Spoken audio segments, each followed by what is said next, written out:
দেওয়ার ক্ষেত্রে উনি কথা বলেছেন, আমরা দেখব। হ্যাঁ, আজকে আমাদের বিধায়ক রানাদা, মীনাক্ষীদি কথা বলেছিলেন, তারপরে ডেট ফিক্স করে আমাকে এখানে নিয়ে এসেছেন, আমাদের সবাইকে নিয়ে এসেছে।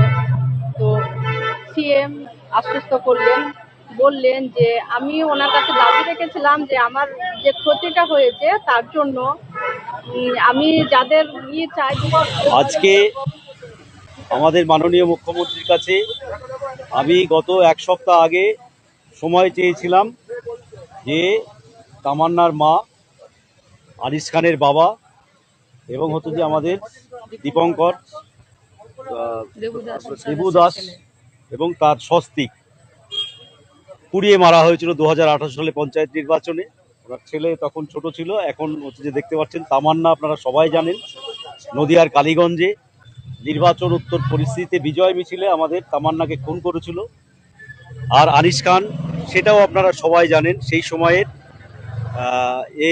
আর মীনাক্ষী মুখার্জি আমাদের পার্টি কেন্দ্রীয় কমিটি মেম্বার সহ আমরা চিফ মিনিস্টারের কাছে, মুখ্যমন্ত্রীর কাছে সময় চেয়েছিলাম। আজকে উনি 4টের সময় দিয়েছিলেন, কিন্তু যেহেতু আমাদের বিধানসভা একটু অনেকক্ষণ চললো, তাই তারপরে আমরা ওনার কাছে নিয়ে গিয়েছিলাম। এবং এই কেসগুলো সকলেই জানেন যে সঠিক যে বিচার পাওয়ার দরকার সেইটা পেয়েছিল না বলেই আজকে আমরা মুখ্যমন্ত্রীর কাছে দরবার করলাম।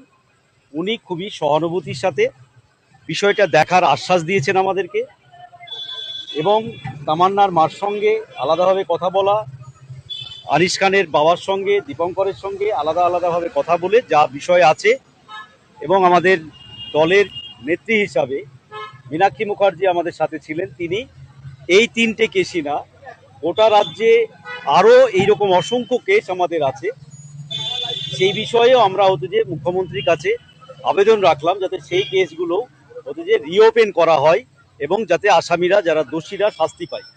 তখন উনি সেই কেসগুলোর ব্যাপারেও একটা ডিটেলস আমাদেরকে গোটা পার্টি, এবং বললেন যে রাজ্যের পার্টির ডেলিগেশনও প্রয়োজনে ওনার সাথে দেখা করতে পারেন। এই কথা বলে তিনি এখন আমাদেরকে ডিজিপির কাছে ভবানী ভবনে যাওয়ার জন্য বললেন এবং ডিজিপিকে ফোন করে দিলেন। আমরা এখন ডিজিপির কাছে যাব, তার সাথে তিনার সাথে দেখা করব এবং টোটাল বিষয়গুলো হচ্ছে যে বলবো। বাকিটা তামান্নার মা আছে, আনিস খানের বাবা আছে, দীপঙ্কর দাস আছে, যার ফলে, এবং আমাদের নেত্রী হিসাবে মীনাক্ষী মুখোপাধ্যায় আছে, তাদের কাছে আপনারা একটু শুনে নিয়ে বাকিটা জেনে নেবেন।